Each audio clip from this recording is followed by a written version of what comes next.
नमस्कार. आपण गीतेच्या 14व्या अध्यायातल्या 6व्या, 7व्या, 8व्या अशा 3 श्लोकांचा अभ्यास केला. माऊलींनी त्या 3 श्लोकांसाठी 53 ओव्या विविध प्रकारची उदाहरणे देऊन आपल्याला सांगितल्या. आणि आपल्यामध्ये असणारे जे सत्व, रजतम हे 3ही गुण प्रमाणामध्ये असणं कसं आवश्यक आहे तेही आपल्याला सांगितलं. आणि ह्या म्हणजे खरं तर असं आहे की भगवंत आणि अर्जुनाचा संवाद माऊली आपल्याला आणखीन सोपा करून उदाहरणं देऊन सांगतात. त्यामुळे तो सांगताना अर्जुनाला खरं समस्या खूप आहेत, समस्यांनी वेढलेला आहे, पण भगवंतावर त्याची दृढ श्रद्धा आहे, विश्वास आहे, भगवंत गुरुस्थानी आहे. त्यामुळे तो भगवंताचं अगदी व्यवस्थित श्रद्धापूर्वक ऐकतो आहे. आणि भगवंत तर काय दिव्य पुरुष, ज्ञानी आणि अर्जुनाच्या सगळ्या शंकांचं निरसनच करण्यासाठी घाट घातलेला आहे. त्यामुळे त्या दृष्टीनं आपण या 3ही श्लोकांचा म्हणजे 6व्या, 7व्या, 8व्याचा आणि त्याच्या निमित्तानं माऊलींच्या ओव्यांचा अभ्यास केला. खरं तर आपल्याला अगदी खरं म्हणजे सत्वरजतम अगदी कळले, पण लक्षात असं आलं की काही महत्त्वाचे विषय असतात ना, ते ही मंडळी पुन्हा पुन्हा ते आपल्याला सांगतात. आज आपल्या लक्षात येईल की 9व्या श्लोकामध्ये पुन्हा एकदा खरं 6, 7, 8मध्ये सांगून झालेलं आहे, पण ते आपल्या मनावर ठसावं आणि म्हणून पुन्हा एकदा 9व्या ओवीमध्ये याच 3 गुणांचं महत्त्व सांगितलं आहे. काय म्हणतात 9व्या श्लोकामध्ये भगवंत की सत्वम सुखे संजयते, रजः कर्मणी भारत. भारत म्हणजे अर्जुना, सत्वम सुखे संजयते. हा सत्वगुण जो आहे ना तो सुखामध्ये आसक्त होतो. म्हणजे सत्वगुणाचा धोका नेमका कुठे आहे तो भगवंतांनी सांगितला. दुसऱ्या ओळी म्हणतात ज्ञानमावृत्य तू तमहा प्रमादे संजयत्युत.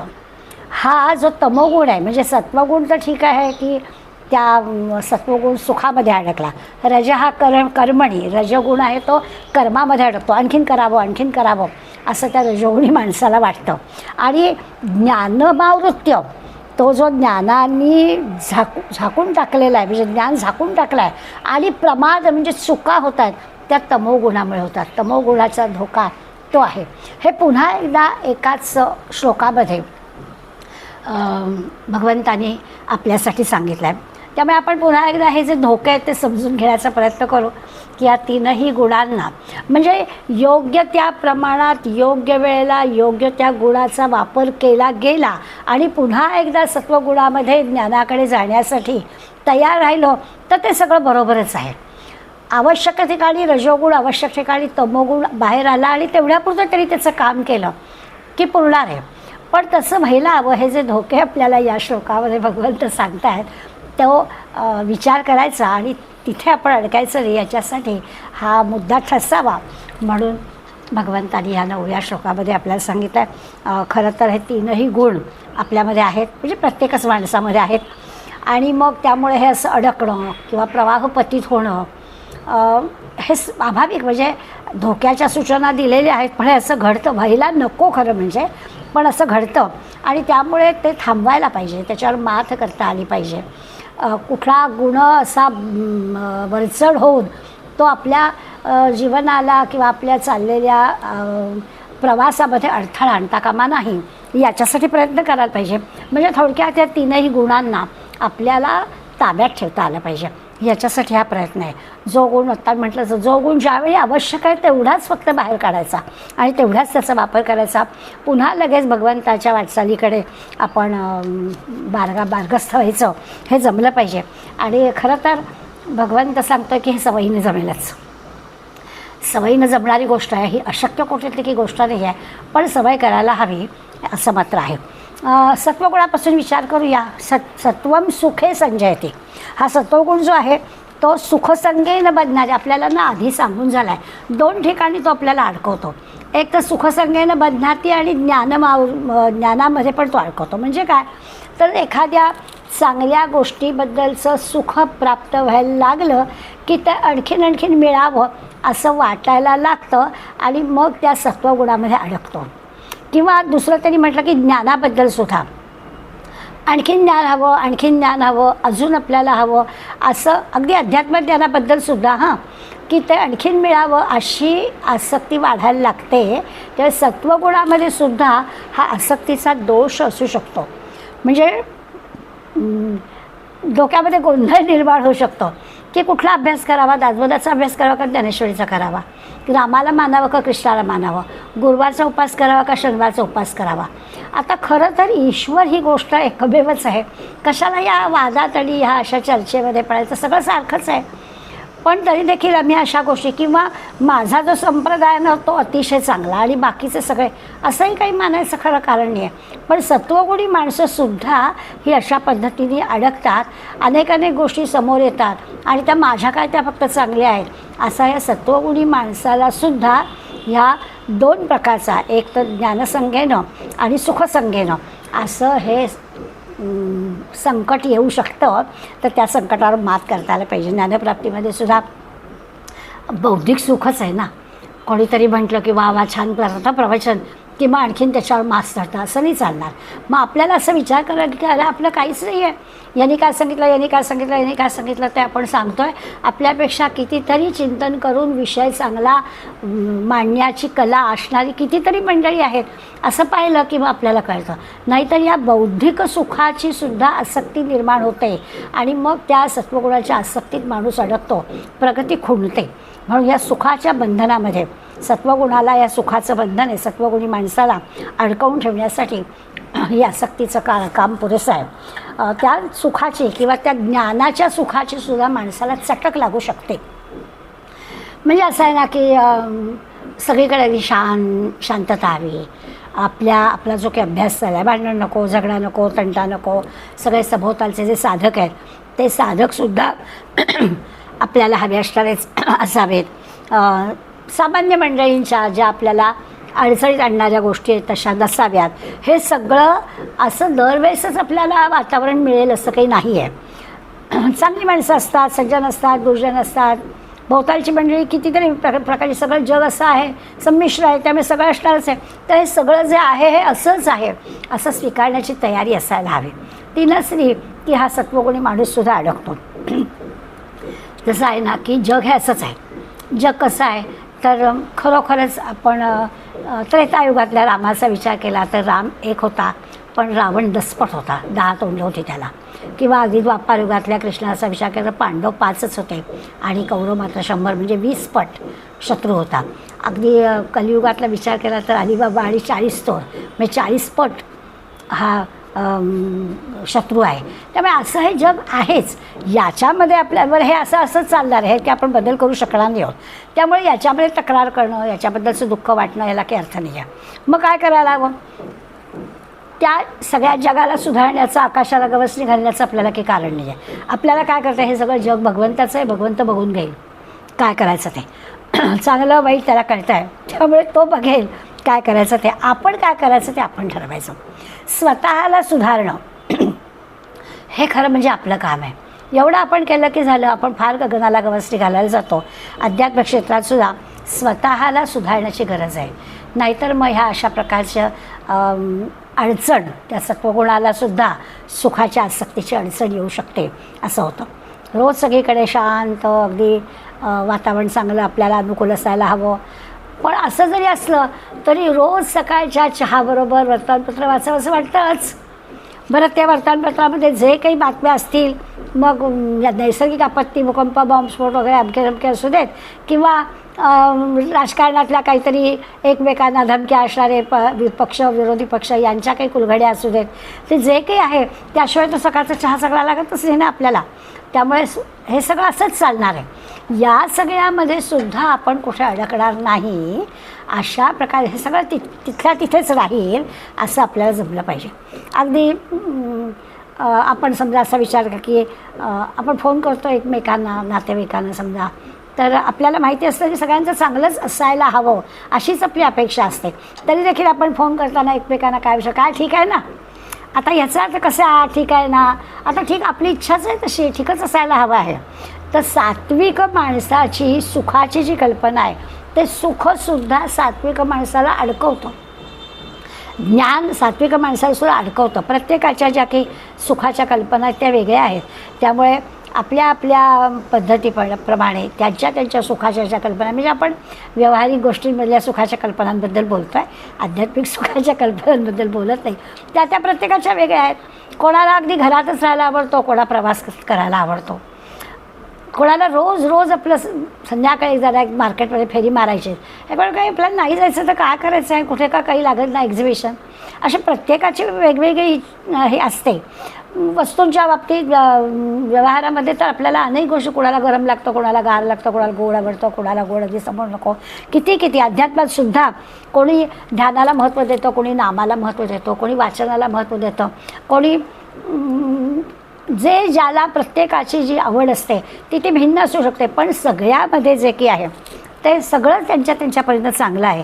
आता हा विचार सत्वगुणी माणूस खऱ्या ह्यानी असेल तर तो अडकणार नाही, पण नाही तर ह्या अशा गोष्टींमध्ये सुद्धा तो अडकतो. चांगल्या गोष्टींमध्ये सुद्धा तो सत्वगुणी माणूस अडकतो. काय करावं ते त्याला कळत नाही. रजोगुणाचा तर प्रश्नच नाही. रजोगुण कर्मात अडकतो. आणखीन कर्म करावं असं त्याला वाटतं, म्हणजे त्याला स्वस्थ बसवतच नाही ना. त्याला सारखं एक झालं की दुसरं काहीतरी त्याला सारखं नवीन करावं असं वाटेल इच्छा असते. म्हणजे दुपट्यावर असणारं लहान मूल आपण पाहतो ना, ते जागं असतं तेव्हा सतत त्याची हालचाल चालू असते. असे की हातपाय तो हलवत असतं, निश्चित नाही पडत. झोपेल तेवढीच त्याच्या देहाला विश्रांती असते, बाकी सारखे त्याचे हातपाय हले असतात. तसं या रजोगुणाचं आहे. तो रजोगुणी स्वस्थ बसूच शकत नाही. सारखं त्याला काहीतरी काम करावं असं वाटत असतं. ते काम त्याला आनंद देत असतं, याबद्दल प्रश्नच नाही. त्यामुळे आनंद देईपर्यंत त्यांनी काम केलं तर ठीक आहे. म्हणजे निष्काम कर्म त्यांनी केलं तर ठीक आहे, कर्तव्य भावनेने त्यांनी कर्म केलं तर बरोबरच आहे. ते काही त्याला बंधनात अडकवणार नाही. पण तसं होत नाही. त्याला अधिक करावं असं वाटतं. आणि मग कुठेतरी असं होतं की मी एवढं केलं, पण मला साधे माझे आभार पण त्यांनी मानले नाहीत, मी गडबड झाली. केलं तर त्याचा जो काही आभार तरी मानले पाहिजेत अशी भावना असेल तर त्या कामामध्ये गडबड आहे. त्यामुळे मग तो कर्मामध्ये अडकला. त्यामुळे रजोगुणी माणूस कर्म निष्काम भावनेनं, कर्तव्य भावनेनं जेवढं करत असेल तर चांगलीच गोष्ट आहे, त्याच्यात काही अडकायचा प्रश्न नाही. पण ज्या वेळेला मी केलं असा भाव तिथे येईल, तिथे गडबड होईल. आणि ती एक धोक्याची गोष्ट ह्या रजोगुणी माणसाच्या बाबतीमध्ये असते की तो इतकं करतो की कधीतरी त्याला असंच वाटतं की अरे मी एवढं करतो पण कुणाला काही ते दखलच घेतले कोणी, तर तिथे तो अडकतो. त्यामुळे ती जी अडकण्याची जागा आहे, ती धोक्याची जागा आहे, ती लक्षात घ्यायची. आणि अगदी रजोगुणी काम करणारा असं असूनसुद्धा तो ह्या अशा प्रकारच्या गोष्टीमध्ये अडकतो. तमोगुणाचा तर काही विचार करायचं कारण नाही आहे. तो म्हणजे तमोगुण चांगल्या गोष्टीलाच झाकून टाकतो, ज्ञानालाच झाकून टाकतो. आपण अगदी ताजंच मागच्या वेळेस पाहिजे, आळस, प्रमाद आणि झोप या 3 गोष्टी या तमोगुणाकडे असतात. त्यामुळे त्याला त्याच्या स्वतःच्या हिताचं काय आहे तेच त्याला कळत नाही. त्यामुळे स्वाभाविकच जे चांगलं आहे ते झाकलंच जातं आणि मग त्याला करावंसंच वाटत नाही.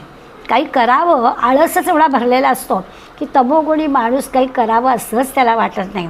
त्याची बुद्धी, त्याचे काही म्हणजे तो तमोगुण वाढला की ती बुद्धी कामच करत नाही.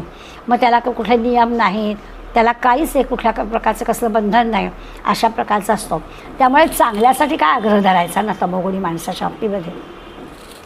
अर्थात हे 3ही गुण प्रत्येकामध्ये आवश्यक आहेत. आपल्याला पुढला जो 10वा श्लोक आहे ना गीतेतला, त्याच्यामध्ये 3ही गुणांची आवश्यकता सांगितलेली आहे. ते मर्यादित स्वरूपात आणि योग्य ठिकाणी कसे असावेत ते आपल्याला लक्षात घ्यायचं आहे. माऊलींनी काय केलं आहे, या 9व्या श्लोकावरच्या ओव्या वेगळ्या लिहिल्या नाही आहेत. 9व्या आणि 10व्या 2 श्लोकांच्या एकत्रित ओव्या आहेत. त्यामुळे आपण 10वा पण श्लोक बघूया आणि मग त्या दोन्ही श्लोकांवरच्या एकत्रितपणाने 196 ते 203 एवढ्या ओव्या दिल्या आहेत त्या आपण बघूया. 10वा श्लोक आहे, रजस्तमश्चाभिभूय सत्वं भवति भारत. रजसत्वं तमश्चैव तमसत्वं रजस्तथा. जरा सत्वरज तम शब्दांचं हे आहे, लक्षात घेऊया. ते भारताला म्हणजे अर्जुनाला म्हणतात रजहा तमहाच अभिभूया. का होतं, सत्वगुण रज आणि तमाला खाली दडपून टाकतो. आपण पाहिलं आहे की प्रत्येक माणसामध्ये एखादा गुण वरचढ असतो. जो गुण वरचढ असतो तो बाकीच्या दोघांना दडपून टाकतो. सात्विक माणूस जो आहे तो रजतमाला दडपून टाकेल. रजोगुणी जो आहे तो सत्वाला आणि तमाला दडपून टाकेल. तमोगुणी आहे जो तो सत्वरजाला दडपून टाकेल. असं घडतं. रजहा तमहाच्या अभिभूय सत्वं भवति भारत आणि रजहा सत्वं तमश्चैव तमः सत्वं रजस्तथा. आणि मग काय होतं, आता श्लोकाचा अर्थ सहजच आपल्याला कळेल. सत्वंच तमः अभिभूय रजः भवति. म्हणजे सत्व आणि सत्व आणि तमोगुण हे काय होतं, स्वाभाविकच त्याला दडपून टाकतो आणि रजोगुण वाढतो. जो वाढतो अन्य दोन सगळे दडपले जातात. आणि मग असं जर होते त्या भगवंत या श्लोकामध्ये सांगतात की एक गुण जर प्रबळ आहे तिनामधला, त्याच्यावरून माणसाचा स्वभाव खरं म्हणजे ठरतो. माणूस रजोगुणी आहे, तमोगुणी आहे का सत्वगुणी आहे ते कळतं. त्यामुळे ह्याच्यातला एक गुण प्रबळ असतो. तेव्हा प्रबळ जो गुण आहे तसा स्वभाव असतो, ठीक आहे, पण बाकी दोन दाबलेले असतात. मग असं जेव्हा सुप्तावस्थेत असणारे जे गुण आहेत ते आपापल्या वृत्तीप्रमाणे प्रसंगाप्रमाणे जेव्हा उफाळून येतात त्या वेळेला तो गुण दुसरा प्रबळ होतो. म्हणजे दडपलेले असतात पण कधीतरी तो उफाळून येतो. म्हणजे अगदीच विचार केला तर सत्वगुणी माणूस आहे, पण सत्वगुणी माणसाच्या सुद्धा सहनशक्तीची एक कधीतरी परिसीमा होते. आणि समजा आपल्या देशाबद्दल, आपल्या जन्मदाते आईवडिलांबद्दल कोणी काही आपल्याला बोललं तर त्याचा जो तमोगुण आहे ना तो वरचढ होतो. आणि मग तोही अगदी तीव्र आवाजामध्ये आणि मोठ्यांदा आपल्यावर होणाऱ्या ह्या अशा प्रकारच्या आरोपाला उत्तर द्यायला लागतं. तेव्हा समजावं की त्याचा तमोगुण वर आला आहे आणि नेहमीचा असणारा सत्वगुण दडपला गेलेला आहे. त्यामुळे 3 गुणांमधले 2 दडपलेले असतात आणि एक प्रबळ असतो. प्रत्येकाच्या जीवनामध्ये हे असं सतत चालू असतं, एक गुण वर होणं. कायमस्वरूपी असं नाही आहे की रजोगुणी माणूस रजोगुणच कायमचा आणि बाकी नाही, असं नाही. त्या प्रसंगाप्रमाणे त्या सिच्युएशन कशी आहे, स्वभावात काय घडत आहे, अशा पद्धतीने प्रसंगानुरूप हा बदल होतो. जसं आहे की समजा आपण असा विचार केला की सकाळी उठलं की उठल्यानंतर जरा नामस्मरण करावं, जप करावा, ध्यान करावं, असं जो वाटणारा असतो त्याला आपण म्हणूया की तो सत्वगुणी आहे. एखाद्याला उठला की लगेच तो ट्रॅकसूट घालेल, शूज घालेल आणि मग त्याला समजावं की तो रजोगुणी आहे, की त्याला फिरायला जाणं पसंत आहे. आणि एखादा असा असतो की जाग आलेली असते पण उठायच नको, आळसाने लोळत पडलेला असतो. आता हे आपल्या लक्षात आलं की एक सकाळी उठणं, पण या सकाळी उठण्यावर 3 प्रकार आपल्याला बघायला मिळतात. त्याच्यावर आपल्याला कळतं की सत्व रज तम कसे कसे असतात. आता हे असं एवढं सांगण्याच्या मागचा हेतू काय, तर भगवंतानी आपण कसं असावं ह्याचं स्वातंत्र्य आपल्याला दिलं आहे. की आपण उठून फिरायला जायचं, आपण उठून नामस्मरण करायचं का आपण उठून उठायचंच नाही, आळसात लोळायचं, यातलं नेमकं आपण काय करावं याचं स्वातंत्र्य भगवंतानी आपल्याला दिलेलं आहे. आणि नेमकं काय करायचं ते आपल्याला समजावं, असं जर जमलं तर माणूस योग्य पद्धतीने वागेल. पण जडतेकडे जाणारा जो असतो तो तमोगुण आहे. मग तो जडता ज्याच्याजवळ की तमोगुणी जो आहे तो आदल्या दिवशी जर रात्री आहार हेवी झाला असेल, जागरण झालं असेल तर सकाळी तो तमोगुणच वर येणार आणि मग तो शरीर नाहीच त्याच्या स्वाधीन राहणार आणि मग लोळावंसंच वाटणार. रजोगुणी जो आहे तो क्रियाप्रधान आहे. त्यामुळे स्वाभाविकच दुसऱ्या बाकी सगळ्या गोष्टींपेक्षा तो म्हणेल नाही जॉगिंगच केलं पाहिजे किंवा पोहायला तरी गेलं पाहिजे किंवा 4 तळ्याला फेऱ्या तरी मारल्या पाहिजे, अशा विचाराकडेच त्याला नेणारा असणार. सत्वगुण जो आहे तो परमात्म्याच्या विचाराकडे नेणारा आहे, ज्ञानप्रधान आहे. त्यामुळे स्वाभाविकच जडता, क्रियाप्रधान किंवा ज्ञानप्रधान ह्या 3ही प्रकारांमध्ये ज्याचा जो काही आवड आहे त्याप्रमाणे तो माणूस जातो. भगवंतानी हे आपल्याला स्वातंत्र्य दिलं आहे, आपण ठरवू शकतो. अगदी ठरवलं असेल तर आपण पाहिलं आहे 6व्या अध्यायामध्येच की ठरवलं असेल तर ते मन आपल्याला करायला भाग पडेल. म्हणजे रात्री आत्ता म्हटलं तसं काही उशीर झाला असेल झोपायला, जड अन्न खाल्लं गेलं असेल त्यामुळे देहाला जडत पाहिलं असेल तरीसुद्धा सकाळी उठताना मनाने ठरवलं की काही नाही उठ, असं चालणार नाही, आपला नेम चुकता कामा नये, तर आपलं मन आपल्याला सहाय्य करेलही. त्यामुळे सत्वरज तमसा कोणता गुण आपला वरचढ होतो याच्यावरती सगळं अवलंबून आहे. आणि असं सगळं व्यवहारामध्ये चालल्याला पुन्हा एकदा ज्ञानस्थितीला पोचणं, कुठल्याही आसक्तीला बळी न पडणं म्हणजे 3ही गुणांना जिंकणं आहे. शेवटी आपल्याला गुणातीत असं जे व्हायचं आहे तर कुठल्याच गुणामध्ये अडकायचं नाही आहे, हा प्रयत्न करायचा आहे. 3 गुण पाहिजेत आपल्याला, पाहिजे तेवढ्या प्रमाणात ते आपल्याजवळ असले पाहिजेत. त्यामुळे त्याचा उपयोग करून घेणं, त्या वेळेला त्याचा उपयोग करून घेणं, जे नको आहे त्याचा त्याग करता येणं, हे सगळं आपल्याला जमलं पाहिजे. आणि हे जमणं म्हणजे त्रिगुणांना जिंकणं आहे. आता यासाठी आपल्याला प्रत्येक गोष्ट ना अगदी सिन्सिअरली केली पाहिजे. म्हणजे केलं तर केलं, झालं तर झालं, जमलं तर जमलं असं नाही चालणार. ठरवून सिन्सिअरली करायचीच असं ठरवून करायला पाहिजे. मग तो अभ्यास असेल, जपतप काही असेल, अगदी आत्ता म्हटलं तसं की रोजचा व्यायाम असेल तर तोसुद्धा आपल्याला ठरवूनच केला पाहिजे. आणि असं ठरवून स्वतःलाच स्वतःच्या बंधनातून केलं तर ते सगळं व्यवस्थित होतं. जे कृष्णमूर्तींबद्दल सांगतात की जे कृष्णमूर्ती चहाचं भांडंसुद्धा अगदी घासायचं झालं तरी ते अतिशय लक्षपूर्वक प्रत्येक गोष्ट अगदी मन लावूनच करायचं, अशी त्यांची वृत्ती होती. कधी कधी मला असं वाटतं की अशी जी मंडळी असतात ना त्यांचं कधीही गडबड होत नाही, कधीही दूध उतू जात नाही, कधीही आपल्या प्रेशर कुकरचा हॉल उडाला आहे, पाणीच घातलं नाही असं त्यांचं कधी होत नाही. कारण त्यांचं प्रत्येकच काम लक्षपूर्वक केलेलं असतं. आणि मग आपलं जेव्हा लक्ष विचलित होतं आणि आपली जेव्हा गडबड होते समजावं आपला कुठला गुण वरती आला.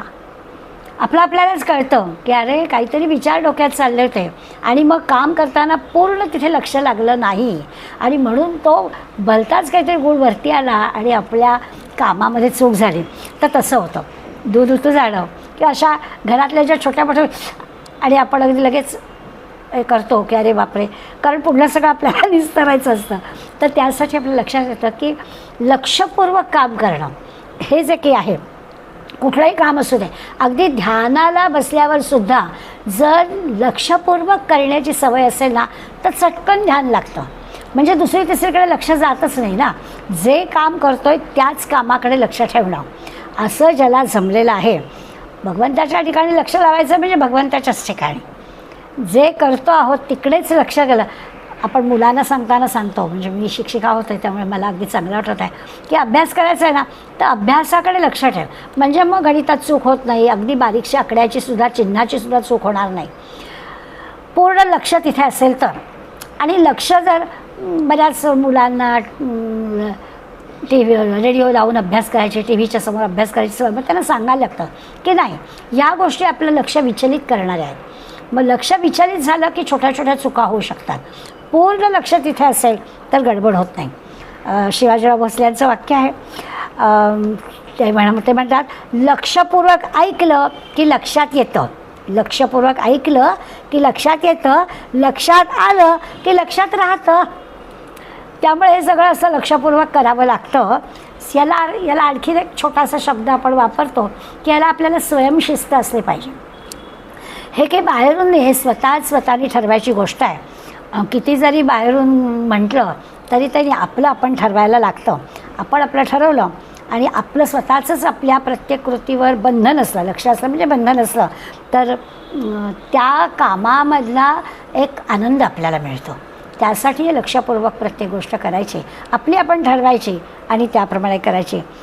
अलीकडे काय होतं, अलीकडे आपल्याला असं दिसतं, म्हणजे आता आपण एका विशिष्ट पिढीतल्या सगळ्याजणी आहोत तर आपल्याला नंतरच्या पिढीबद्दल बोलायचं असलं की आपण म्हणतो की सगळं काही असतं पण हल्ली उत्साहच कमी असतो, म्हणजे काही करावं असं वाटतच नाही. मग आपल्याला असं वाटतं की आपण त्या वयात होतो तेव्हा किती किती गोष्टी करत होतो. प्रत्येक सुट्टीमध्ये काय काय करायचं आपलं ठरलेलं असायचं आणि तेवढ्या गोष्टी आपण करायचो की. पण आता आपल्याला असं दिसतं की काही उत्साहच राहत नाही काय करायचं असतं त्याचा. कारण 12 महिने ज्या गोष्टी मिळत असतात त्या मिळवण्यासाठी वेगळं काही करावंच लागत नाही ना, असं घडतं. त्यामुळे इथे आपल्याला दिसतं की तमोगुण हा तमोगुणाचा प्रभाव आहे आणि त्यामुळे तमोगुणाच्या प्रभावामुळे उत्साह कमी होतो. आता याच्यातून बाहेर पडण्यासाठी तमोगुणातून बाहेर पडायचं असेल तर रजोगुणाला आव्हान करायचं. मग रजोगुणाला आव्हान केलं म्हणजे काहीतरी करावं लागेल, म्हणजे उत्साह आणावा लागेल. उत्साहच नाही म्हणजे तमोगुणाचा प्रभाव आहे. मग तो तमोगुण बाजूला करायचं असेल तर नवनवीन काहीतरी गोष्टी आणल्या पाहिजेत, म्हणजे उत्साह वाढला पाहिजे. आणि मग असं जर प्रभावीपणे आपण करू शकलो आणि मग त्याच्यामध्ये मग तो रजोगुण वाढला की स्वाभाविकच आपल्याला उत्साह यायला लागेल, इतरांचं बघून यायला लागेल, करावंसं वाटेल, आज केलं उद्या केलं, अरे वा छान आहे, मग थोडीशी प्रगती मिळाली तर आणखीन उत्साह वाढेल, जमायला लागलं की आपल्याला आणखीन बरं वाटेल आणि मग हळूहळू रजोगुणाकडून सत्वगुणाकडे आणि इतकं सगळं करून सत्वगुणाच्याही पलीकडे, तिथेही थांबायचं नाहीच आहे. अशा पद्धतीने आपल्याला गुणातीत व्हायचं आहे. भोवताली काय आहे याचा काही विचार करायचा नाही. सगळेजणं करतात का, सगळ्यांशी काय आपल्याला जरुरी नाही आहे. आपल्याला या पद्धतीने आपल्यातला गुण ओळखायचा आणि खरं तम असला तरी त्याला गुणच म्हटलेला आहे. त्या तमोगुण ओळखायचा, त्याच्यातून आपल्याला रजोगुणाकडे, रजोगुणाकडून सत्वगुणाकडे जमत आहे का, हळूहळू बदल करत राहायचं आणि या सत्वगुणाच्याही पलीकडे जाण्याचा विचार करायचा. पण तिथेसुद्धा तो जो काही धोक्याची जागा दिलेली आहे तिथेसुद्धा अडकणार नाही अशी काळजी घ्यायची. पुन्हा आपल्याला मनाला सांगायचंच आहे की प्रारब्धाप्रमाणे जे काही घडायचं आहे ते घडणारच आहे. त्यामुळे कर्मानी किंवा कार्यमग्नतेने आपण आपलं अंतःकरण शुद्ध स्वच्छ ठेवणं, राग नको, द्वेष नको, कुठल्याही षड्रिपू नकोत, कुठल्याही वासना नकोत, काही इच्छा नकोत, इतपत तरी निदान आपण या गुणांचा अभ्यास करायला हवा असा विचार येतो. अगदी कर्मसुद्धा करायचं ती स्वतःची इच्छा पूर्ण करण्यासाठी केलं तर ते आपल्याला जडत्वाकडे नेतं. म्हणजे एखादी गोष्ट करायची पण आपला स्वार्थ आहे त्याच्यामध्ये, आपल्या इच्छेसाठी आपण, आपल्या वासनापूर्तीसाठी आपण करतो आहे की स्वाभाविकच ते करायचं म्हणून केलं जातं आणि मग ते जडत्वाकडे नेतं. पण आपण जर असा विचार केला नाही, हे काम मला भगवंतानी सोपवलेलं आहे, मग आपण ते अधिक नेटकेपणाने, अधिक लक्षपूर्वक असं करतो आणि मग त्याच्यातला आनंद मिळतो आपल्याला. आणि म्हणून कुठलंही कर्म करतानासुद्धा की आपल्यासाठी नाही तर भगवंतासाठी ते करायचं आहे असं म्हणून म्हणजे मग ते सात्विकतेकडे नेणारं होतं. रजाकडून तमाकडून रजाकडे, रजाकडून सत्वगुणाकडे आणि मग खऱ्या अर्थानं ईश्वरापर्यंत आपल्याला पोचायचं आहे. हा सगळा विचार 9 आणि 10 या 2 श्लोकांमध्ये पुन्हा एकदा सत्वरजतम आणि त्याला येणाऱ्या अडचणी आणि त्याच्यातून बाहेर कसं पडायचं हे भगवंताने आपल्याला सांगितलं. माऊली आपल्याला काही ओव्यांमधून सांगतात, त्या ओव्या आपण पाहूया. 196वी ओवी आहे. पै हरुनी कफवात जई देही आटोपे पित्त, तई करी संतप्त देह जेवे. आता आपल्याला कफवात पित्त माहिती आहे. देह जसा त्रिगुणात्मक आहे ना, म्हणजे हे जसे सत्वरजतम तसं देहाचा विचार केला तर वातपित्त कफ या 3 गोष्टींमध्ये काहीतरी एक वरचढ असतं. आत्ता जसं आपण पाहिलं की सत्वरजतममध्ये काहीतरी एक वरचढ, तसं वातपित्त कफामध्ये काहीतरी एक वरचढ असतं. आणि मग दोघांना मागे सरून एखादं वरचढ होतं. कफ आणि वात या दोषात तई करी संतप्त देह जेवे, त्या दोघांना मागे सरून जेव्हा पित्ताचा वरचढपणा होतो, पित्ताचा प्रकोप होतो, तेव्हा काय होतं तर ते प्रमाण बिघडतं आणि देह संतप्त होतो. प्रमाण बिघडलं की देहामध्ये काहीतरी दोष निर्माण होतं. आपल्याला सगळ्यांना ह्याचा अनुभव आहे की वेगळं स्पष्टीकरण द्यायची आवश्यकता नाही आहे. आपल्या सगळ्यांना कल्पना आहे की कोणी म्हणतं की माझे ना पित्तकारकच तब्येत आहे, जरा थोडंसं काही खाण्यात बदल झाला की मला पित्त होतं. कोणी म्हटलं माझी वातकारक आहे. मी पण सगळ्यांना सांगते की नाही, मला अगदी जरा काही थंड पदार्थ खाल्ले की माझी कफ प्रवृत्ती आहे.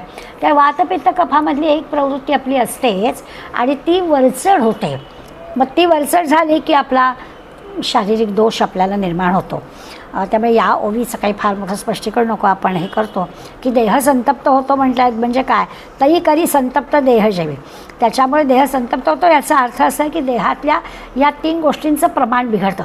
या 3 गोष्टी देहाला आवश्यक आहेत, त्यांच्या त्या प्रमाणात असतील तर त्या आवश्यक आहेत, पण त्यांचं प्रमाण बिघडलं की गडबड होते. का वरिष आतप जैसे जिणवनी शीतची दिसे, तेव्हा होय हिव ऐसे आकाश आहे. आणखीन एक उदाहरण देत आहेत की वरिष आतप जैसे, वरिष म्हणजे पाऊस आणि आतप म्हणजे उन्हाळा. उन्हाळा आणि पावसाळा संपला की शीतची दिसे की थंडीचा अंमल सुरू होतो. 3 ऋतू चालू असतात, त्यामुळे उन्हाळा संपला की पावसाळा सुरू होईल, पावसाळा संपला की थंडी येईल. तेव्हा होय हिव ऐसे आकाश आहे. आणि मग थंडीचा अंमल सुरू झाला की सगळ्या आकाशामध्ये, आकाश आहे हिव, सगळीकडे गारठा वाटतो. म्हणजे तिन्ही प्रकार, जसं सत्वरजतम आहेत, तसं वातपित्त कफ आहेत. आत्ता म्हटलं की उन्हाळा पावसाळा हिवाळा आहे. नाना स्वप्न जागृती लोपुनी हे सुषुप्ती तै क्षणू एक चित्तवृत्ती त्याची होय. आणखीन 3 गोष्टी दिल्या की स्वप्न आहे, जागृती आहे आणि सुषुप्ती अवस्था आहे. तेवढ्यापुरती काय होईल, क्षणू एक चित्तवृत्ती, चित्तवृत्ती तेवढ्यापुरती तदाकर होईल. पण त्या क्षणाला आपल्याला स्वप्न काय किंवा सुषुप्ती अवस्था काय, आपल्याला स्वतःच्या अस्तित्वाची जाणीव राहत नाही. स्वप्नामध्ये आपण स्वतःला विसरले असतो, पण स्वप्नातल्या अवस्थेत असतो. जागृतीमध्ये सुद्धा दिवा स्वप्न पाहत असलो तर आपण आपल्या वेगळ्याच स्वप्नात असतो, वेगळ्याच विश्वात असतो. म्हणून ते सांगतात की या 3 अवस्था आपल्या आहेत, पण या तिन्ही स्वतःच्या अस्तित्वाची जाणीव असायला हवी. ती अस्तित्वाची जाणीव राहिली नाही तर मग ह्या 3 का उपयोग. त्यामुळे जागृती, स्वप्न, सुषुप्ती, वातपित्त कफ, उन्हाळा पावसाळा हिवाळा, सत्वरजतम, अशा तिन्ही गोष्टींचा विचार आणि त्या सगळ्या प्रमाणात असल्या तर सगळं छान असतं. हा विचार पटवण्यासाठी आपल्याला सगळीकडले 3 गोष्टी माऊली सांगतात.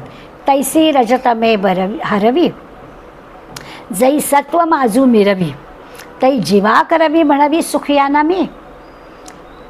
199व्या ओवीमध्ये आपल्या विषयाकडे माऊलीने आपल्याला आणलं की ते म्हणाले, हे जसं सांगितलं वातपित्त कफ सांगितलं, उन्हाळा हिवाळा पावसाळा सांगितला किंवा स्वप्न जागृती आणि सुषुप्ती सांगितलं, तसं रजतमाला दडपून रजतमे हरवी, रजतमाला दडपलं आणि सत्व माजू मिरवी आणि सत्वाचं अधिक्य झालं, सत्वगुण वरचढ झाला, तरी जीवा करवी म्हणवी सुखी आना मी. तेव्हा जीव म्हणतो की मी सुखी आहे. केव्हा म्हणतो, रज आणि तम दडपले गेले, सत्वगुणाचे अधिक्य असलं की जीव म्हणतो मी सुखी आहे. तैसेची सत्वरजतम लोपुनी तमाचे भोज वळघे तै सहज प्रमादी होय. आणि तसं जेव्हा सत्व आणि रज यापेक्षा तमाचं अधिक्य होतं, सत्वरज दडपले जातात, तमोगुण अधिक होतो, तेव्हा मग प्रमाद म्हणजे चुका होतात. जेव्हा केव्हा मग अशी म्हटलं तसं की चुका झाल्या की म्हणावं की माझा तमोगुण वाढला. तमोगुण वाढला की चुका होणारच, घडतात किंवा होतात, काही म्हणा आपल्या हातून होतात, आपण काही मुद्दाम घडवतो अशातला काही भाग नाही. पण समजावं की तो तमोगुण वरचढ झाला आहे. ज्या गुणाचा जोर असेल त्या गुणाप्रमाणे ती आपली प्रवृत्ती तयार होते आणि त्या वृत्तीप्रमाणे, त्या स्वभावाप्रमाणे आपण काम करतो. तयाची गा परिपाठी सत्वतमा ते पोटी घालून जेव्हा उठी रजोगुण. आणि 3रा प्रकार सत्व आणि तम यांना दडपून टाकलं तर रज डोकं वर काढतो, घालून जेव्हा उठी रजोगुण. तेव्हा कर्मा वाचून काही आन गोमटे नाही ऐसे मनी देही देहराजू. आपण लक्षात घेतलं पाहिजे, काहीतरी आपण करत असावं, उद्योग करीत असावं, यासारखं चांगलं काही नाही, करत असायला पाहिजे, कामं बसायचंच नाही आहे. आणि आपल्या जीवाला असं वाटतं की काहीतरी आपण करावं. काय म्हणतात त्या 202 ओवी आहे ना, कर्मा वाचून काही आन गोमटे नाही, दुसरं काही चांगलं नाहीच आहे, कर्म करायलाच हवं. काहीतरी सातत्याने कर्म करीत राहणं, उद्योग करीत राहणं, यासारखं चांगलं काही नाही. ऐसे मानी देही देहराजो, असं जीवाला वाटतच असतं. जीवाला स्वस्थ बसावं, असं काहीतरी करावं वाटतं. हे तमोगुणी झाला, आळसात असं आळस करावा हे तरी त्याला वाटतंच. म्हणून पुढे त्रिगुण वृद्धी निरूपण ती श्लोकी सांगितली जाणं. आता सत्वादी वृद्धी लक्षणं सादर परिजेसी. ते म्हणतात त्रिगुण वृद्धी निरूपण, 3 गुणांचं वर्णन केलं, कसे कसे वाढतात त्याची माहिती दिली. ती श्लोकी सांगितली जाणं, सगळं आधी सांगून झालेलं आहे आत्तापर्यंत. आता सत्वादी वृद्धी करणं, सत्वादी गुणांची वृद्धी कशी होते ते मी सादर पर्याय सत्वादी म्हटलं आहे. आता सत्वादी म्हणजे सगळ्यात सत्वरजतम या सगळ्या गुणांची वृद्धी कशी होते ते तुम्ही ऐका. म्हणजे सत्वगुणी माणूस कसा असतो तर माऊली आपल्याला सहज काही दाखले देणार आहेत पुढल्या श्लोकामध्ये. आणि सत्वगुणी माणसाचं वृद्धी कशी होते ती सांगतात. सर्वद्वारेषु देहेस्मिन् प्रकाश उपजायते ज्ञानम यदा तदा विद्यात विवृद्धम सत्वमित्यतो. आधी सगळ्या गुणांचं सांगून झालं, त्या गुणांना अडथळे आणणारे काय काय गोष्टी असतात त्या सांगून झाल्या. आणि आता त्या गुणांची वाढ कशी होते ती आपल्याला सांगणार. सत्वगुणाची वाढ कशी होते हा ह्या दृष्टीने अगदी महत्त्वाचा श्लोक आहे की आपल्याला सगळ्यांनाच वाटतं की आपण सत्वगुणी असायला हवं. म्हणजे जेव्हा केव्हा रजतम आपला वरचढ होतो, रागाच्या भरात मी बोलले, मी असं करायला नको होतं असं नंतर जसं का आपल्याला वाटतं आणि आधी जी काही आपण कृती करतो ती कृती व्हायला नको असली तर मग काय करायला हवं हे सांगणारा हा श्लोक आहे. त्यामुळे आपण याचा विचार करूया. सर्वद्वारेषु देहेस्मिन् प्रकाश उपजायते. हा सत्वगुणी कसा आहे बघा. सर्वद्वारेषु सगळ्या दरवाजातून प्रकाश हा उपजायते, प्रकाश दिसायला लागतो. बघा बरं, सर्वद्वारेषु देहे अस्मिन् प्रकाश उपजायते. अस्मिन् देहे म्हणजे या आपल्या देहामध्ये आपल्या सत्वगुणाचा विचार चालला आहे. म्हणजे सत्वगुणी माणसाच्या देहामध्ये सर्व दरवाजांमधून प्रकाश दिसू लागतो. आणखीन काय घडतं, ज्ञानम उपजायते, प्रकाश उपजायते आणि ज्ञानम पण उपजायते. म्हणजे ज्ञान म्हणजे विवेक शक्ती उत्पन्न होते. आणखीन काय होतं त्यावेळी इति विद्यात होतं असं जाणावं सत्वम विरुद्धम, सत्वगुण वाढलेला आहे. दोन गोष्टी आपल्याला प्रामुख्याने दिसतील की एक तर सर्व दरवाजांमधून म्हणजे सगळ्या अवयवांमधून म्हणूया प्रकाश दिसायला लागतो आणि दुसरं विवेकशक्ती त्याच्याजवळ आहे हे लक्षात येतं. या दोन गोष्टीमुळे सत्वगुण वाढला आहे असं समजायला हवं. आता माऊलींच्या ओव्यांनी आपल्याला आणखीन कळेल की सगळ्या इंद्रियांमधून प्रकाश दिसू लागतो म्हणजे काय आणि दुसरं विवेकशक्ती उत्पन्न होते म्हणजे काय. विवेकाने तो माणूस काहीही प्रसंग आला तरी तो विवेकाने वागतो, तो सत्वगुणी समजायला हवा. म्हणजे काय आहे ते माऊली सांगतात. पै रजतम विजये सत्वगा देही ये वाढता चिन्हतीये ऐसी होती.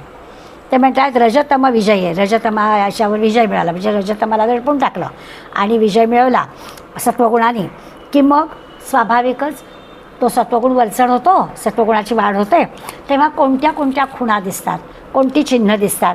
आत्ताच्या ओवीत सांगितल्याप्रमाणे की माणसाचं जे वागणं आहे, माणसाचं जे आचरण आहे ते आचरण माऊली आपल्याला सांगतात की ती जी लक्षणं आहेत ती सहज आपल्याला दिसतील. सत्वगुणी माणसाच्या वागणुकीमध्ये त्याच्या सत्वगुणाची लक्षणं दिसतील. त्याचा रजतम दडपला गेलेला असेल. मग काय नेमकं दिसेल ती लक्षणं आपण पाहूया. कसं आहे की एकीकडे आपल्याला सांगितलं की हा देह जो आहे तो सत्वरजतमाचा आहे. त्यामुळे ही जी लक्षणं आपल्याला सत्वगुणाची दिसणार आहे ती पूर्णपणानं वाईट माणूस नेहमीच वाईट असतो असं मानायचं काही कारण नाही आहे. कधी कधी तो चांगलासुद्धा वागतो. अगदी दुष्ट माणूस किंवा चोर जरी असला किंवा किती वाईट हे करणारा असला तरी देखील कधीतरी त्याच्या मनामध्ये चांगला विचार येऊ शकतो. कधी कधी न्यायासाठी तरी भांडतो तो असं आपल्याला दिसतो. कधी कधी तो त्याग करतो, कधी कधी कोणाला तो मदत करताना दिसतो. पण इथे त्याचा नाही विचार करायचा. इथे आता काय झालं आहे, सात्विक स्वभावतःच जो सात्विक आहे, अत्यंत शीलवान किंवा चारित्र्यवान विवेकी असा जो आहे त्याची लक्षणं माऊली सांगणार आहे. आधी एक आपण हे लक्षात का ठेवायचं, पुढे त्याचा आपल्याला उपयोग होणार आहे की तिन्ही गुण असतात. त्या प्रत्येक वेळेला आता ही सत्वगुणाची लक्षणं सांगितली, ती लक्षणं एकदा आपल्याला दिसली म्हणजे मग आता जेव्हा सत्वगुण वरचढ होतो तेव्हा रजोतम असतातच, ते वरचढ झाले तर आणखीन गडबड होते, मग सत्वगुण दडपला जातो. पण जेव्हा सत्वगुणाची कोणती चिन्ह दिसली की आपण समजायचं सत्वगुण वाढला आहे, तर त्याच्यासाठी लक्षात घ्यायचं की प्रत्येक वेळेलाच चांगला माणूस कायमच चांगला किंवा वाईट माणूस कायमच वाईट असं मानायचं काही कारण नाही आहे. त्या वेळेला कदाचित त्या माणसाचा स्वभाव आपल्याला प्रसंगाने कळेल आणि मग लक्षात येईल की त्या वेळेला ती वेळ वाईट होती, त्यावेळेला असं घडलं, त्यावेळेला तो तमोगुण वरचढ झाला म्हणून असं झालं. अशा प्रकारचं आपण अर्थ लावू शकतो. आता इथे माऊली तसं आहे, रजतम विजये सत्वगा देही आहे वाढता चिन्हे ती ऐसी होती. आता माऊली आपल्याला सत्वगुणाचे लक्षण सांगायत. जे प्रज्ञा आतुलीकडे न समाती बाहेरी ओसंडे वसंती पद्मखंडे द्रुती जैसी. आता म्हणतात की एकतर कसं वसंती म्हणजे वसंत ऋतूत, पद्मखंडे कमळं वसंत ऋतूमध्ये कमळं फुलल्यावर त्यातील द्रुती जैसी म्हणजे त्यातील सुगंध जसा सगळीकडे पसरतो, निसर्गातली गोष्ट. वसंत ऋतूमध्ये सरोवरामध्ये कमळं फुललेली आहेत, त्या परिसरामध्ये सगळीकडे त्या कमळाचा सुगंध येतो. तसं हा जो सत्वगुणी आहे त्या सत्वगुणी माणसाची प्रज्ञा म्हणजे त्याची बुद्धी काय होतं, तो सत्वगुण जेव्हा असा वरचढ होतो त्यावेळेला त्या सत्वगुण वरचढ झाल्यामुळे त्याच्या इंद्रियांच्या ठिकाणी आपोआपच काही चिन्ह अशी दिसायला लागतात. म्हणजे त्याची ज्ञानेंद्रिय हे ज्ञान घेण्याचे दरवाजे आहेत ना. म्हणजे सत्वगुणी माणसाचे डोळे अगदी छान असे दयाळू दिसतील, अत्यंत चेहऱ्यावरचा एक सात्विक भाव असेल, म्हणजे इंद्रिय त्याची सत्वगुणाला अनुकूल दिसतील असा त्याचा अर्थ आहे. आता ह्या खुणा आहेत ना, ह्या बाहेरून दिसणाऱ्या खुणा आहेत. आपण ह्या समजून घेऊ शकतो की हां सत्वगुण वरचढ झाला आहे. आणि उदाहरण तरी छान दिलं आहे की सरोवरातले कमळामुळे जसा परिसरात सुगंध, तसं परिसरामध्ये त्या सत्वगुणी माणसाच्या चेहऱ्यावरचा भाव, त्याची दृष्टी ही आपल्याला अशी दिसेल की हा माणूस म्हणजे सात्विक आहे. आता ना थोडंसं वेगळ्या पद्धतीने विचार केला तर आपल्याला हा अनुभव येतो. एखाद्या व्यक्तीकडे पाहिलं की आपल्याला नमस्कार करावा असं वाटतो आणि आपण अनोळखी म्हणजे फार काही नाही, नुकतीच ओळख झाली आहे आणि मग कोणीतरी आपल्याला ओळख करून दिली आहे, कळत नकळत आपण पटकन वागतो. तेव्हा समजावं की त्या माणसाच्या चेहऱ्यावरती किंवा त्याच्या नजरेमध्ये जो काही भाव आहे तो भाव सात्विकतेचा आहे, म्हणून आपल्याला नमस्कार करावा असं वाटलं. इथे पण ते आपल्याला मिळेल, प्रज्ञा आतुलीकडे न समाती बाहेरी ओसंडे.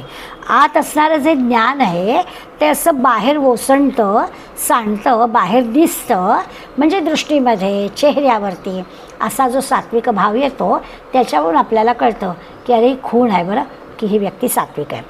सर्वेंद्रियाच्या अंगणी आणखीन एक खूण सांगतात, विवेक करी राबणी साचची करचरणी होती डोळे. आता म्हणतात की त्याची जी इंद्रिय असतात, म्हणजे आता सगळे द्वार पहिलंच सांगून टाकलं त्यांनी की सगळे काय आहेत तर या देहामध्ये सर्व द्वारेषु प्रकाश हा उपजायते ना. त्यामुळे सर्वेंद्रिय, सगळ्याच इंद्रियांचे जे व्यापार असतात या सात्विक माणसाचे ते अत्यंत विचारयुक्त असतात. विवेकाने विचाराने तो करत असतो. म्हणजे त्याचे इंद्रिय म्हणजे डोळेच आहेत.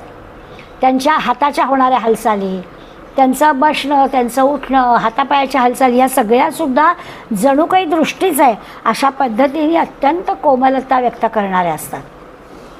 आणि म्हणून सात्विक माणसाचं चालणं, वागणं, बोलणं हे सगळ्यामध्ये एक प्रकारची मार्दवता अशी आपल्याला दिसते. साचची करचरणी होती डोळे, याचा अर्थ तो आहे की डोळ्यांमधला भाव आपल्याला कळतो तसा त्यांच्या हालचालींमधला सुद्धा भाव असाच असतो की अत्यंत मृदू, अत्यंत मार्दवता अशा त्यांच्या वागण्या बोलण्यामध्ये असते. त्याला समजावं की ही लक्षण आहे, सत्वगुण असण्याची लक्षण आहे. राजहंसापुढे चाचूचे आगरडे, तोडी जेवी झगडे क्षीरनिराचे. राजहंसाचं उदाहरण माऊली देतात. ते म्हणतात की त्याचं जे चोचीचं टोक आहे ना, राजहंसापुढे चाचूचे आगरडे, आगरडे म्हणजे टोक, त्या राजहंसाच्या चोचीचं टोक काय करतं, नीर क्षीर, दूध आणि पाणी वेगळं करतं. राजहंसापुढे चाचूचे आगरडे, तोडी जेवी झगडे नीरक्षीराचे, तत्काळ निवाडा करून टाकतं. दूध कुठलं आणि पाणी कुठलं त्या चोचीचं टोक सहज करतं. तसं सात्विक माणसाच्या इंद्रियांना चांगलं काय आणि वाईट काय लगेच समजतं. त्यांच्या सगळ्या इंद्रियांनाच दृष्टी आली आहे ना, त्यामुळे त्या सात्विक माणसाला हे बरोबर कळतं काय आहे ते. तेवी दोषादोष विवेकी इंद्रियेची होती पारखी, नियमू वारे पथिकी बोळगे तई. आता म्हणला दोषादोष विवेकी, चांगलं काय आणि वाईट काय, सदोष काय आणि निर्दोष काय हे इंद्रियांना समजतं. चांगलं काय वाईट काय ते डोळ्यांना समजतं, सहज बघितलं कळतं. म्हणजे पारख करता येते, ओळखता येतं, म्हणजे पारख करता येते. तेवी दोषादोष विवेकी इंद्रियाचे होती पारखी, म्हणजे इंद्रियांना हिताचं काय आहे, अहिताचं काय आहे हे बरोबर कळतं. मग असं ज्यांना कळतं तर मग चुकून घडतं असं होणारच नाही ना. म्हणजे त्यांना वेगळं नियमांचं पालन करावंच लागत नाही. त्यांच्या सगळ्या इंद्रियांकडून योग्य त्या सगळ्या गोष्टी होतातच, नियमांचंच आचरण होतं. म्हणजे आपण नेहमी म्हणतो ना की शुगर वाढलेली आहे आणि समोर छानपैकी काही गुलाबजाम आले, छानपैकी चांदीच्या मस्त बाऊलमध्ये गरम गरम गुलाबजाम आला, तर मग काय होईल, आपल्याला मोह होईल. हे असं सात्विक माणसाला नाही होणार, कारण त्याची इंद्रिय सगळी विवेकाने काम करणारी आहेत, विचारांनी काम करणारी आहेत. त्याची त्याला हिताचं काय आणि अहिताचं काय ह्याची पारख बरोबर चांगली आहे, तर त्याच्या बाबतीत असं होणारच नाही. आता असं की हात गेला, त्या बाऊलकडे हात गेला असं आपलं वर्णन ऐकलं जातं की इतका मला मोह झाला की माझा गेलाच हात. तर असं अहिताचं जे आहे तिथे हात वगैरे काही जात नाही. तर सात्विक माणूस जो आहे तो विचारी आहे, विवेकी आहे. काय खावं, किती खावं, केव्हा खावं, खाल्लेलं बरोबर आहे का नाही, ह्या सगळ्या गोष्टी त्याला बरोबर कळतात, कारण त्याची सगळी इंद्रिय ह्या पद्धतीने विवेकाने काम करतात. आपल्याला उदाहरण दिल्यावर लक्षात आलंच असेल की खरंच आहे, दोषादोष विवेकी. हिताचं काय अहिताचं काय, सदोष काय निर्दोष काय, इंद्रियाची होती पारखी, ते इंद्रियांनाच बरोबर कळतं, कारण त्याच्या मागे असणारी जी बुद्धी आहे ती विवेकी आहे, त्यामुळे त्यांना कळतं. नियमो बारे पाथिके. आणि मग काय होतं, ते जे काही हिताचं आहे तर वेगळी नियम करावेच, ते आपोआप नियमांनीच सगळी इंद्रिय वागतात. इंद्रिय चुकीचं आचरण करतच नाहीत, नियमाचंच आचरण करतात. नियमो बारे पाथिके, पाथिके सेवा करणं, आपली सेवा इंद्रिय करतात, कारण ती इंद्रिय योग्यच वागतात. अशा पद्धतीने सात्विक माणसाचं घडतं. न ऐकणे ते कानची वाळी, न पाहणे ते दिठीचे गाळी, अवाचते टाळी जिभाची गा. सगळ्या इंद्रियांच्या बाबतीत दिलं. न ऐकणे ते कानची वाळी, जे ऐकू नये ते कान ऐकतच नाही. न पाहणे ते दिठेची गाळी, जे पाहू नये तिकडे डोळे जातच नाही. अवाचते टाळी, वाचेनं सुद्धा जर बोलू नये तर ती बोलतच नाही. म्हणजे कान, डोळे, जीभ ही जी काही इंद्रिय आहेत ती इंद्रिय योग्य गोष्टी ज्या आहेत त्याच फक्त. सात्विक माणसाच्या बाबतीमध्ये असं आहे की सगळ्या इंद्रियांचा निग्रह आहे ना त्यांच्याजवळ, त्यामुळे स्वाभाविकच ही सगळी इंद्रिय त्याच्याशी नियमानच वागत असतात. ते काही असं गैर आचरण करणारच नाहीत. इंद्रियांच्या करवी काही हे होणार नाही. ती इंद्रिय या सात्विक माणसाच्या घरी राबत असतात, नियमानेच वागत असतात, ते काही चुकीचं आचरण करतच नाही. आता अशा सत्वगुणी माणसाचं जीवन अतिशय नियमितच चालतं. त्याला काही आपलं आवडतं वाक्य आहेच की ज्याची दिनचर्या चांगली असते त्याची चर्या दीन होत नाही, असं या सात्विक माणसाचं आचरण असतंच. त्यामुळे त्याला कधी दीन होण्याचा, अरे अरे चुकलं वगैरे म्हणण्याचा काही प्रश्नच येत नाही. असं नियम पाळण्याची जी शक्ती ह्या सात्विक माणसावर, ती जी विवेक शक्ती आहे ती ह्या सात्विक माणसाच्या ठिकाणी असतेच असते. सहजवटेनं असते, सहज जन्माबरोबर ती आलेली असते. त्याला काही वेगळं करावं लागत नाही आणि मग असं करण्यामध्ये त्याला कठीणपण येत नाही. ज्याला याची सवय नाही आहे, म्हणजे रजतम ज्याचे वरचढ असतात त्यांना बिचारायला हे सगळं असं करण्यासाठी प्रयत्न करावा लागतो. पण सात्विक माणसाच्या खुणा माऊली सांगतात, त्यामुळे ते म्हणतात त्याच्यात सहजता असते की त्याला हे काही वेगळं करावं लागत नाही, सहज. आणि त्याला म्हणते कठीण वाटतच नाही, सहज त्याच्याकडून होतं. सगळी इंद्रिय त्याच्या ताब्यात असतात, ती इंद्रिय योग्य तेच करतात. किती खावं, काय पाहावं, काय ऐकावं, हे सगळं त्या इंद्रियांनी बरोबर ठरवले असतं, नियमाप्रमाणे ठरवले असतं आणि तसं ते आचरण करतात. याचा अर्थ असा आहे की हा सत्वगुणी जो आहे तो कुठल्याही प्रकारच्या लोभाला बळी पडत नाही, कुठेही तो आसक्त होत नाही आहे. कुठलं तरी एखादं क्षणिक सुख त्याला आसक्त करत नाही. त्याला त्या शाश्वत आनंदाचा अनुभव मिळालेला असतो, त्यामुळे तो कशाला, म्हणजे त्या आनंदाला मुकावं लागेल ना. जर क्षणिक आनंदाला जायचं असेल तर हा नेहमीचा जो त्याच्याजवळ शाश्वत आनंद आहे त्या शाश्वत आनंदापासून दूर जावं लागेल. तर तसं होत नाही. त्याची जी ज्ञानेंद्रिय आहेत त्याला त्या ज्ञानेंद्रियांना चांगलं वाईट, सार असार, योग्य अयोग्य, हिताचं अहिताचं सगळं बरोबर कळलेलं असतं. त्यामुळे ते जाणण्याचं सामर्थ्य असणारा हा सत्वगुणी माणूस असा अडकत नाही कुठे. असा मौल्य ही जी चिन्ह या खुणा सगळ्या सात्विकतेच्या आहेत. वाती पुढा जैसे पळो लागे काळवसे, निषिद्ध इंद्रिया तैसे समोर नोहे. ते सांगतात की जसं आहे ना, दिवा लावला की अंधार पडून जातो, नेहमीचं माऊलींचं उदाहरण आहे. वाती पुढा जैसे पळो लागे काळवसे, काळवसे काळोख, अंधार. हा अंधार आपोआपच तिथून जातो. दिवा लावला, समई लावली की अंधार जातो. तसं म्हणे निषिद्ध इंद्रिया तैसे समोर नोहे. तसं म्हणे त्या निषिद्ध क्रिया या सत्वगुणी माणसाच्या इंद्रियांसमोर उभ्याच राहत नाहीत. हा काळोख जसा राहतच आहे ना, प्रकाश पडला की काळोख जातोच, तसं या सत्वगुणी माणसाची इंद्रिय असतात की ती इंद्रिय असा काही प्रकाश टाकतात की निषिद्ध प्रक्रिया त्याच्या समोरच येत नाही. ऐकू नये असं जर काही असेल तर त्यांचे कान तयारच असतात ना, ते ऐकायलाच येत नाही त्यांना वाईट काही गोष्टी. जे पाहू नये तिकडे दृष्टी त्यांची जातच नाही. सत्वगुणी माणसाची दृष्टी चांगल्याच गोष्टींकडे जाणारच आहे, बघायला नको तिकडे ते जातच नाही. जे बघतील त्याच्यात त्यांना चांगलंच दिसतं असं आपण म्हणूया. तसंच वाणीचं अपशब्दांचा अवाच्य शब्दांचा उच्चार त्यांच्या वाणीतून होणारच नाही. सगळी जी इंद्रिय आहेत ती इंद्रिय अशी ताब्यात आहेत. त्यामुळे अशा माणसाचं सामर्थ्य अफाट असतं. इंद्रिय त्याच्या ताब्यात असतात. अशा वाईट गोष्टी निषिद्ध गोष्टी ज्याला म्हणतो त्या गोष्टी टाळाव्या, त्याच्यासाठी त्याला प्रयत्नच करावे लागत नाहीत, त्या होतच नाहीत त्याच्या बाबतीमध्ये. इंद्रियांना चाबूक मारून बाजूला करावं लागतं अशी काही वेळच येत नाही ना, त्याची इंद्रिय सगळी ताब्यातच असतात. त्यामुळे स्वाभाविकच हे असं निषिद्ध टाळावं याच्यासाठी त्याला काही वेगळे प्रयत्न करावे लागते. अत्यंत समजदार इंद्रिय त्याची आहेत आणि त्यामुळे त्याला कळतं. जसं दिव्यासमोर काळोख राहत नाही तसं याच्या इंद्रियांसमोर या निषिद्ध गोष्टी राहतच नाहीत. अगदी चफकल उदाहरण माऊलींनी दिलं आहे. धाराधर काळे महानदी उचंबळे तैसी बुद्धी पघळे शास्त्र जाती.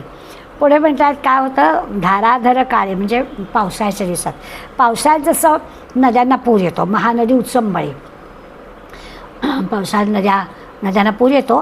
तैसी बुद्धी पघळे शास्त्र जाती. तशी याची बुद्धी खुणा चढलेत ना सत्वगुणी माणसाच्या, तर याची बुद्धी सगळ्या शास्त्रात पारंगत असते. कुठलंही क्षेत्र घेऊया त्या ठिकाणी त्याला जाण असतेच. जसं नदीला पूर आला की नदीचं पाणी सगळ्या बाजूनी सभोवताली सगळ्या भूभागावर जातं, उचंबळून येतं, म्हणजे पूर आला की सगळ्या बाजूनी पाणी मुक्तपणे जातं. तसं या सत्वगुणी माणसाची वृत्ती असते. त्याची सगळ्या ठिकाणी कुठलाही विषय असतो तरी त्याला थोडं वाचून पुरतं, थोडं ऐकून पुरतं ना. त्यामुळे सत्वगुणी माणसाला तैसी बुद्धी पघळे शास्त्र जाते. कुठल्याही शास्त्रामध्ये सहजपणानं त्याची बुद्धी संचार करू शकते. मागे आपण एकदा स्वामी विवेकानंदांचं उदाहरण पाहिलं होतं. अमेरिकेतल्या एका सरोवराच्या काठातून जात होते आणि भगवी वस्त्र धारण केलेला हा भारतातला माणूस त्याच्याबद्दल तिथे जी तरुण मंडळी सरोवराच्या काठी काही नेमबाजीचा अभ्यास करत बसलेली होती. अभ्यास म्हणजे सराव करत बसली होती आणि त्यांचं लक्ष गेलं आणि त्यामुळे त्यांनी या भगवी कपड्यातल्या यांना काहीतरी अपशब्द बोललेच. पण ते जे काम करत होते म्हणजे अंड्याची टरफलं अशी पाण्यामध्ये तरंगत होती, त्याला ते बाण म्हणजे ते पिस्तुलाने हे मारत होते तर त्यांचा नेम चुकत होता आणि कळत नकळत असं स्वामीजी हसले आणि ती मुलं रागावली आणि मुलांनी त्यांनी विचारलं स्वामीजी तुम्हाला येईल का. खरं तर स्वामीजींनी कधीच पिस्तूल हातात धरलेलं नाही, त्यामुळे त्यांना येईल की नाही तर माहीतच नाही. परंतु सत्वगुणी माणसाचा आपण विचार करतो ना, सगळी इंद्रिय त्याच्या कशी स्वाधीन असतात. आपल्या लक्षात येईल की स्वामीजी म्हणाले की मी प्रयत्न करायला तयार आहे आणि मग त्यांनी हातातलं पिस्तूल दिलं की याला काय येणार आहे, याला एवढंच शक्य नाही कारण हातातच कधी पिस्तूल धरले नाही. पण स्वामीजी इतके एकाग्रचित्त होऊ शकायचे. हातातलं पिस्तूल किती अंतरावरती त्या असणाऱ्या त्या अंड्याच्या टरफलावर मारायचं आहे, किती वेगात जायला पाहिजे, किती वेळ लागला पाहिजे, या सगळ्याचा अंदाज घेऊन आणि एकाग्रचित्तानं स्वामीजींनी एका पोटामध्ये त्या सगळ्या पिस्तुलाने मारल्या आणि अंड्याची टरफलं हे करून दाखवली, बरोबर नेम मारून दाखवला. आता याचा अर्थ काय, तर सत्वगुणी माणसाची इंद्रिय सगळीच्या सगळी ताब्यात असतात. त्याला सगळ्या शास्त्रामध्ये स्वाभाविकच सहजपणानं संचार करता येतो. कधीही हातात न घेतलेल्या वस्तूंनीसुद्धा त्यांना नेमबाजी करता येऊ शकली. त्याचं कारण चित्त एकाग्र होतं, विवेक होता, संयम होता. त्यामुळे सगळ्या शास्त्रात या मंडळींना संचार करता येतो. आगा पुनवेच्या दिवशी चंद्रप्रभा धावे आकाशे ज्ञानी वृत्ती तैसी फाके सैंध. आणखी उदाहरण देतात माऊली, म्हणतात की पुनवेचा दिवस, पौर्णिमेचा दिवस आहे. असं चंद्राचं तेज नुसतं पसरलेलं आहे पौर्णिमेच्या चंद्रामुळे. चंद्रप्रभा धावे आकाशे, सगळीकडे आकाश चंद्राच्या तेजाने भरलं गेलेलं आहे, व्यापून टाकलेलं आहे. तसं ज्ञानी वृत्ती तैसी फाके सैद. ह्या सत्वगुणी माणसाची ही बुद्धी आहे ना, त्याचं ज्ञान आहे ना, ते सगळ्या विषयात असं पसरलेलं असतं. त्याला कुठल्या विषयाचं बंधन नाही की ह्यातलं मला काही कळत नाही असं तो म्हणत नाही. त्याला आपोआप सगळ्या गोष्टी कळतात, कुठल्याही प्रकारचा अडथळा त्याला येत नाही. ह्या सत्वगुणी माणसाच्या खुणा आहेत. वासना एकवटे प्रवृत्ती वोहटे मानस बीटे विषयावरी.